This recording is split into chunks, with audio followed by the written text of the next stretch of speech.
أعوذ بالله من الشيطان الرجيم بسم الله الرحمن الرحيم والصلاة والسلام على خير خلق الله نبينا محمد صلى الله عليه وعلى آله وصحبه ومن سار على نهجه واكتفى أثره إلى يوم الدين وبعد.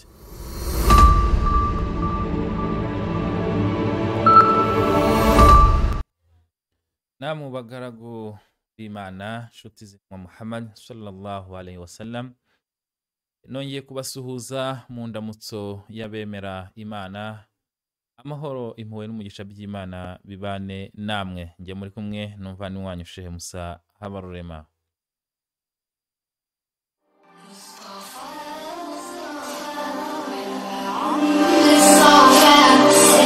Kuri iki nyigisho zo gusingiza Imana mu gitondo na nimugoroba mugezwaho n'umuvandimwe Shehe Musa Habarurema icyizere. Namu bagaragu b'Imana shuti z'intumwa Muhammad sallallahu alaihi wasallama, tugiye kurebera hamwe uyu munsi isomo rijyanye na sunanu rawatibi akaba ari amasengesho y'umugereka. Intumwa Muhammad sallallahu alaihi wasallama, Imana ihundagazeho amahoro n'umugisha, iratwigishije yigisha abasangirangendo ndetse yigisha na umma muri rusange. Iragira iti man salla 12 rak'atan min ghayri al-faridati bana Allahu lahu baytan fi janna. Iyi hadithi irasobanura ko intumwa Muhammad, Imana ihe amahoro n'umugisha, yigishije abasangirangendo igira iti uzasari iraka 12 zitari izitegeko, raka 12 z'umugereka, raka 12 zitari izitegeko. Bana Allahu lahu baytan fi janna, ngo Allah subhanahu wa ta'ala azamwubakira inzu muri paradizo, azamwubakira inzu muri aljanna. Sunanu rawatibi hiya rak'atan qabla salati al-fajr. Bityo rero sunna rawatibi cyangwa se amasengesho y'umugereka twita rawatibi ni raka ebyiri mbere ya salatu al-fajr. Ni raka ebyiri mbere ya salatu al-fajr. Mbere yuko usari salatu al-fajr usari raka ebyiri. Wa 4 rak'ati qabla salati adh-dhuhri, ndetse ukanasari raka enye mbere y'isala y'itegeko ya dhuhri au qabla al-jum'a cyangwa se mbere y'ijuma. Na raka ebyiri wa rak'atani ba'da adh-dhuhri, na raka ebyiri nyuma y'isala ya dhuhri. Wa yundabu an yudamma laha rak'atayn, nanone yaba byiza ko wakongeraho izindi raka ebyiri, ariko iza rawatibu ni ebyiri, ebyiri mbere ya salatu al-fajr na nenye mbere ya salati adh-dhuhri, na ba'dahu na nyuma salati adh-dhuhri ugasari raka ebyiri. Naho mu sala ya al-asri nta mugereka ubamwo, haba mbere yayo iyo sala na nyuma y'iyo sala nta mugereka ubamo.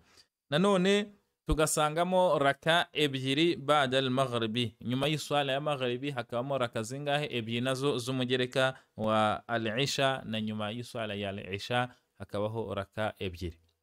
Izo raka zose yuziteranyije ziba raka 12, ebyiri mbere ya al-fajr, nenye ubwo zibaye 6 mbere ya dhuhri, na ebyiri nyuma ya dhuhri ubwo zibaye 8. Hanyuma hakaza maghribi zikaba zibaye salatu bada salatu maghribi zikabaye ebyiri, ubwo zibaye 10. Hanyuma ukongeraho n'izindi ebyiri za nyuma ya al-isha zikaba zibaye raka 12. Numwa Muhammad sallallahu alaihi wasallam avuga iti man salla 2 rak'a, uzasari zo raka 12 min ghayri al-faridati zitari zitegeko, bana Allahu lahu baytan fi janna, Allah zamwubakira inzu muri aljanna, muri paradiso. Bityo rero bagaragu witeka, hafizu ala hadhihi salawati rawatib au ala hadhihi sunnani rawatib, mushishikarire gukora izi swala z'imigereka, kubera yuko Nuhu salama itanga garanti ko Allah subhanahu wa ta'ala yubakira umuntu usari izi swala akazihozaho, mwubakira inzu muri aljanna. Hanyuma mas'ala fi kayfiyati salati nafila al-qabliya qabla adh-dhuhri bis-salami wahid. Mas'ala ijanye no gusari raka z'umugereka mbere ya dhuhri قبل الظهر بسلام واحد ukoresheje isalama imwe nukuvuga ngo gusara imbere ya dhuhuri ushobora gusarira ka ebyiri cyangwa se ugasarira ka enye icyarimwe ukoze salam taslim bisalam wahid ukamjyana ukazitura salam icyarimwe ushobora gukora zaraka enye icyarimwe ukazisozanya na salama imwe cyangwa se ugakora raka ebyiri kubera yuko intumwa Muhammadin sallallahu alaihi wasallam iravuga ngo iswala z'imigereka ni ebyiri ariko hari n'abamenyi bavuga yuko ushobora kuzisari zose izo ukazikora enye cyarimwe ukoresheje zose ukazisozanya na salama imwe. Hanyuma ikijyanye na qada'u nafila ni igihe iswala z'umugereka zagucitse ntubashe kuzikora. Tuvuga urugero ugiye gusara salatul fajr ugeze mu musigiti wawajeta imamu kad shara fi salati al-farida ugiye mu musigiti ugiye gusari n'urugero dutanga ugiye gusari swala ya subuhi salatul fajr fi al-masjid ma'al imam hanyuma ugeze mu musigiti usanze baqimye swala batangiye gusari ese hal satabda bin nafila aw satashra'u fi salati al-farida ma'al imam. Ahangaha iyi mas'ala nuko ugomba gukurikiza imamu kuko nta jama ebyiri mu musigiti. Nuvuga ngo imamu niba atanze itegeko ryo gukima iswala niyo waruri gusara sunna y'umugereka icyo gihe uyisoreza aho warugeze utoye salama nubwo hari aya zivuga ngo wala tubtilu a'malakum ngo ntimukangize ibikorwa byanyu bityo abamenyi bavuga yuko iyo igihe cyo gusara kigeze swala y'itegeko wari gusara sunna uhita uzisoreza aho ngaho kubera yuko iswala y'itegeko niyo urusha imbaraga iswala y'umugereka. Hanyuma bigenda gute rero iyo iswala y'umugereka igucitse bigenda gute? Cyane cyane muri izi rawatiba qada'u nafila izi swala z'umugereka kuzishyura mustahabu ni ibintu byiza bishimishije binashishikarizwa abemeramana cyangwa se abayisilamu. Gusa inda Abu Hanifa wa Malik wa Abu Yusuf la yuqda. Kuri aba bamenyi tuvuze aribo Abu Hanifa na Maliki na Abu Yusufu ntabwo kwishyura izi swala z'umugereka zagucitse ntabwo bikorwa kuri bo ntabwo babona nta mpamvu yo kuzishyura. Wal qawlu bil qada'i huwa ar-rajih ariko ijambo rivuga ko kwishyura izi swala z'umugereka z'isuna niyo mvugo iri rajih cyangwa se yemewe li adilla kubera yuko ifite gihamya. Abemeza ko umuntu agomba gusari izi swala z'umugereka zamucitse nizo zifite imvugo zabo nizo zifite dalili. Minha muri zo dalili hari hadithi ya Abu Huraira radiyallahu anhu qala Abu Huraira imana imwishimire yaravuze ati qala Rasulullah sallallahu alaihi wasallam man lam yusalli rak'atay al-fajr falyusallihima ba'da ma tatla'u ash-shamsu rawahu Tirmidhi wa hasanahu al-Albani. Iyi hadithi ya Abu Huraira imana imwishimire. Abu Huraira tugenda twumva hadithi ze nyinshi cyane imana imwishimire. Ahangaha rero aratubwira ati intumwa imana ihe amahoro n'umugisha yaravuze iti man lam yusalli rak'atay al-fajr umuntu utasaye raka ebyiri za al-fajr bali yusallihima ba'da ma tatla'u ash-shams ngo ajya zisari nyuma yuko izuba rimaze kurasa. Ni nyuma ntabwo ari uko izuba rirashe ni nyuma ba'da ma tatla'u ash-shams nyuma yuko izuba rirashe. Iyi hadithi rero yakiwe na Tirmidhi hanyuma umumenyi al-Albani avuga ko al hadithi nziza hadithu hasanahu al-Albani. Wa minha hadithu Salama fi sahihain. Arabashaka kuvuga ngo iyi hadithi kubera yuko iri mu gitabo cya Tirmidhi bashobora kuyivuga ko wenda yaba ari dhaifu wenda hanyuma uyu al-Albani akaza kuvuga ko ari hadithi hasanu akurikije ubushakashatsi yakoze. Ariko noneho dufite n'indi hadithi hano yuayiduha, ishimangira iyi ngiyi, ariyo hadithi Salama iboneka muri sahihaini, sahihi al-Bukhari na Muslim. Salama aravuga ngo anna an-nabiy sallallahu alayhi wasallam qada rak'atayn allatayn qada ركعتين اللتين بعد الظهر بعد صلاة العصر لما شغله الناس من بني عبد القيس. حديث سلمة agaragaza ko intumwa Muhammadin sallallahu alaihi wasallam yasaye raka ebyiri za dhuhri, allatayn ba'da adh-dhuhri, yani yasaye ziri raka ebyiri za nyuma ya dhuhri qada'an, azishura ba'da salati al-asr, yazisaye nyuma ya salati noneho ya al-asr, nanubwo yazisaye nta n'ikindi yazisariye uretse ba'da al-asr. Wa qad ra'ayna sabiqan, twamaze kubona yuko la yujadu ba'da salati al-asr aw qablaha salatu nafila. Twamaze kubona yuko mbere ya al-asr na nyuma yaho nta sala y'umugereka ihari. Lakin sallallahu alayhi wa sallama lama shaghalahu nasu min bani Abd al-Qais, bari abantu bo muri bene al-Qais cyangwa se bene Qais, bene bani Qais, bene Abd Qais, bene bani ni cyarabu kivuga bene, ubwo roma bene subhanallah, bene Abd Qais baramushugurikishije, yani bamugize bize kugeza ubwo akereje iswala y'umugereka. Ibi ni bigaragaza ko intumwa salama ntiyigeraga ireka ziriya swala z'umugereka kugeza n'ubwo abantu bamugira bize bamushugurikisha, yarazisaraga kubera ko yazihozagaho.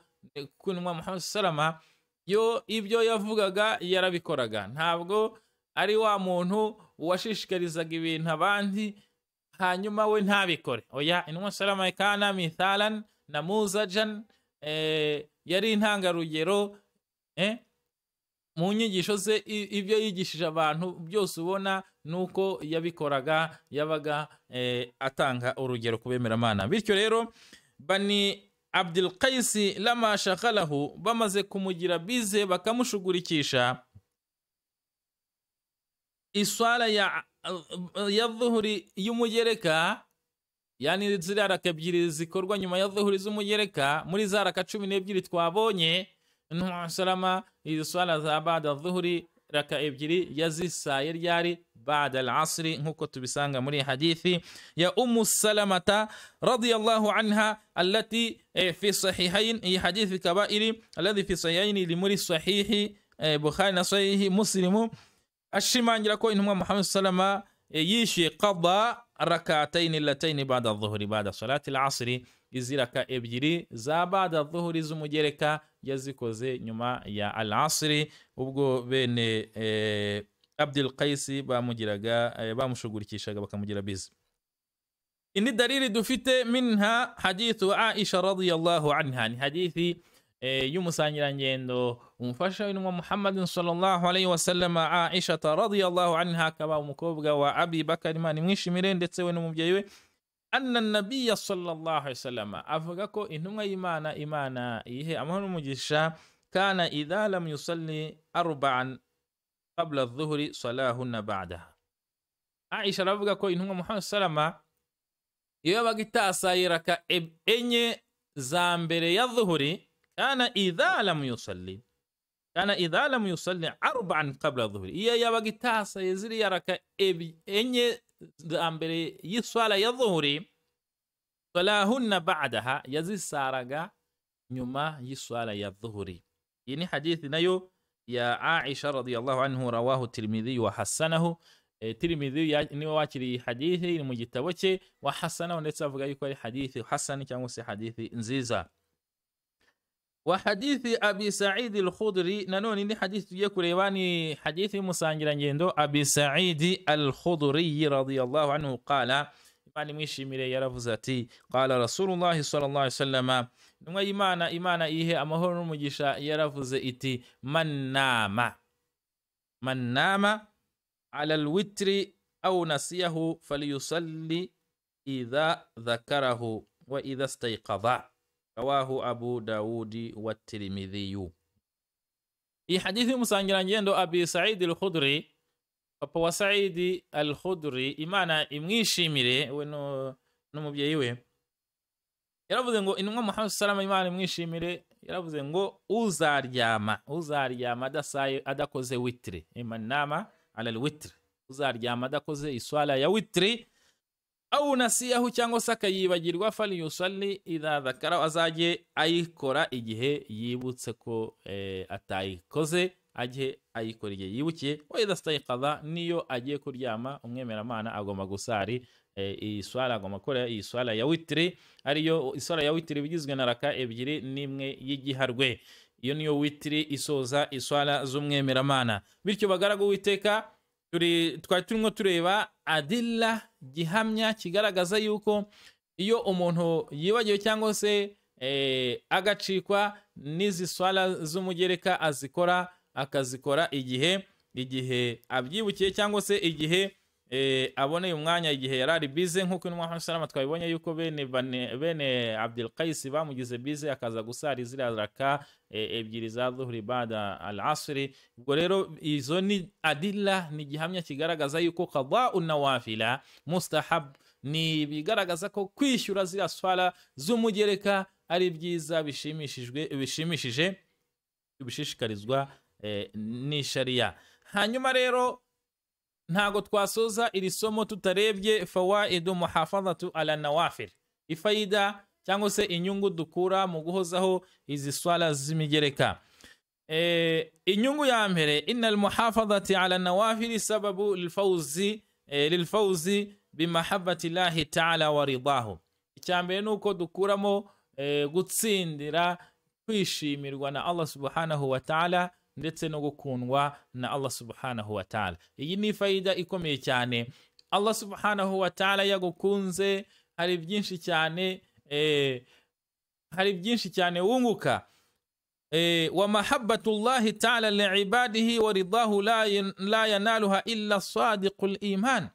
Cyambere nuko bigaragara ko nimba imani gukunda ubufite imani y'ukuri, kuko Allah subhanahu wa ta'ala urukundo rwe nta muntu upfa kurugirirwa usibye umwemeramana w'ukuri wa wundi ufite imani, yani mahabbatullahi wa ridahu.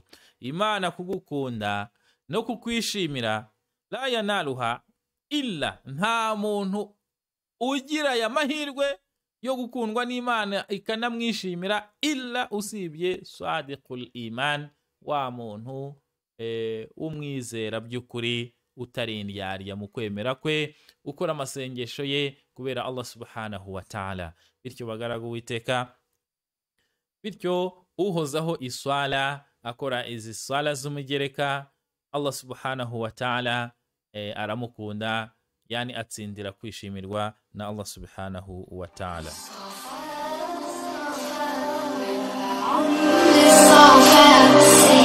kurikira inyigisho zo gusingiza Imana mu gitondo na nimugoroba mugezwaho n'umuvandimwe Sheikh Nsabawanyuma Icyizere.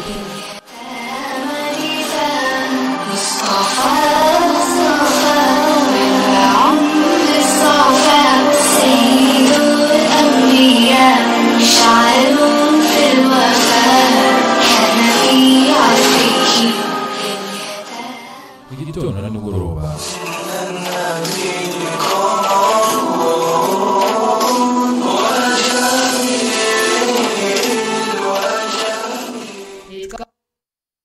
naho bagaragu witeka. Tugarutse mu faida zizi swala z'umugereka nuko zuzuza ibikorwa byawe bitari byuzuye neza mu bikorwa by'ifaraba, bigakuraho ziriya khalali na naqas, yani ziriya nengezo mu bikorwa byawe by'itegeko. Wenda wasaye ariko wenda wagize wasi mu swala yawe, wasaye ugira ibyo utekereza bigushugurikisha ujya hanze y'iswala kandi wari mu swala, iswala yawe zituzuye. Bityo rero man salla hadhihi nawafila, usaye izi swala z'umugereka tujibiru الخلل والنقص والقصور في الفرض ما يقع من المصلي من دون أن يدرك. nukuvuga ngo iswala y'umugereka ikuraho biriya ziranenge zo kuba iswala yawe wagize ibyo utekereza, wasiwasi wagiye ugira mu swala cyangwa se ibyo utujuje mu swala yawe utabitekereje cyangwa se utari wabigambiriye. Muri ibyo rero tuvuze ko iswala yawe y'umugereka ikuraho izo nenge, ntago twapfa kuvuga ibintu tudafite dalili, kuko twabonye ko ibintu byose bijyanye na ibada ni tawqifi. Bityo rero hari hadithi ya Anas mwene Hukaimi ad-Dabiyi yaravuze ngo Abu Hurayra yarambwiye ati idha ataita misrika fa akhbirhum anni sami'tu Rasulullah sallallahu alayhi yaqulu. Uyu Anas mwene Hakimi ad-Dabiyi aravuga ati umusangirangendo Abi Hurayra Imana imwishimire yarambwiye ati nindamuka ngeze mu gace kanjye, yaravuze ati atayita misrika, nugera iwanyu. Yarumva ko bari bahuye barimo baganira, rangira aramubwira ati atayita misrika, nuramuka ugeze iwanyu fa akhbirhum, uzababwire anni sami'tu Rasulullah sallallahu alayhi yaqulu, ko mu byukuri ngewe Abu Hurayra numvise intumwa y'Imana, Imana ihamahoro n'umugisha, ivuga iti inna awwala ma yuhasabu bihi al-'abdu yawm al-qiyamati as-salatu al-maktubatu. Ngo ikintu cya mbere umwemeramana ku munsi w'imperuka, kuya munsi w'igihagararo, kizabarurwa mu bikorwa bye ni swala. Inna awwala ma yuhasabu bihi al-'abdu yawm al-qiyamati as-salatu al-maktuba. Ngo ikintu cya mbere kizabarurwa ku mwemeramana ku munsi w'imperuka ni swala z'itegeko. Fa in atamaha, ngo niziza zuzuye azabona ibihembo by'iswala ze, wa illa, ngo ariko niba iswala ze zituzuye z'itegeko, qila, ngo bazabwirwa abamarayika bati umdhuru hal lahu min tatawu'in. Imana izabwira abamarayika barebe mu swala ze z'umugereka, mu bikorwa bye by'umugereka.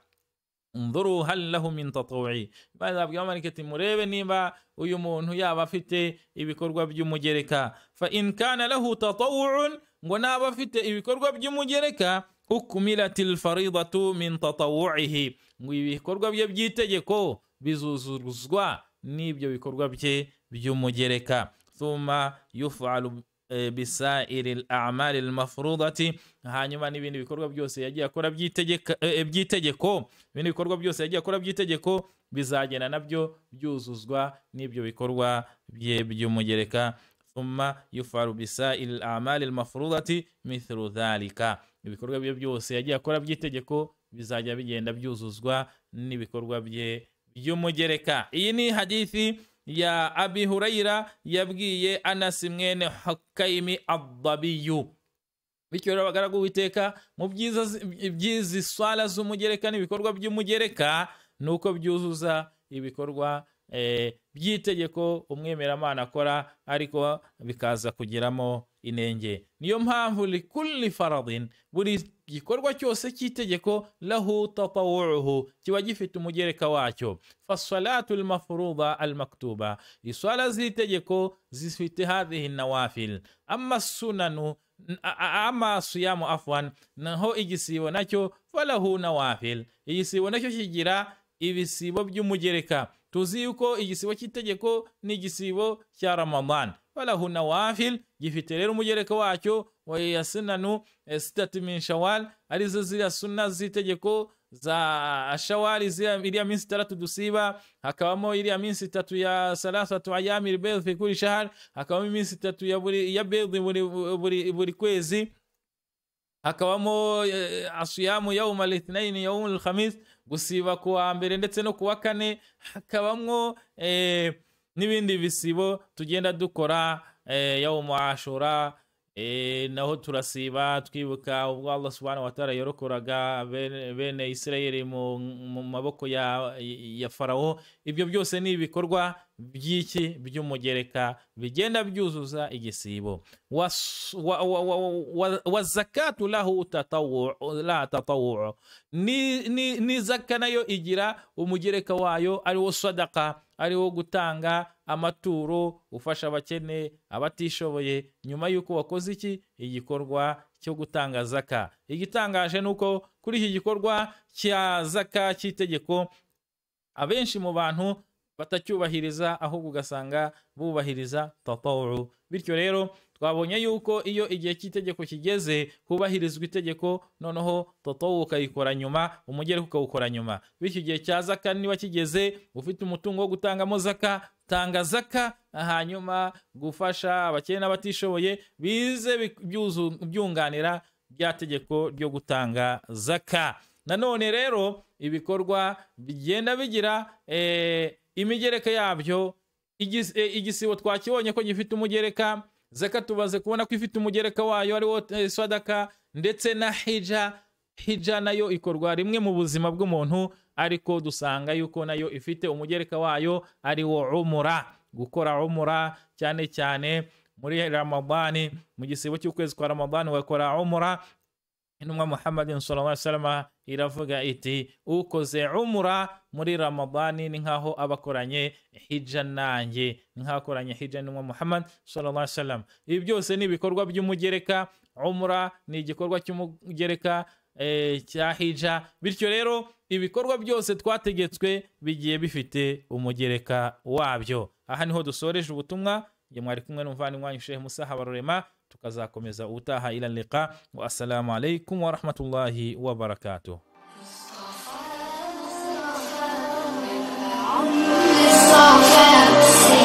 kurikira inyigisho zo gusingiza Imana mu gitondo na nimugoroba, mugezwaho n'umuvandimwe Sheikh Musa Habarurema, icyizere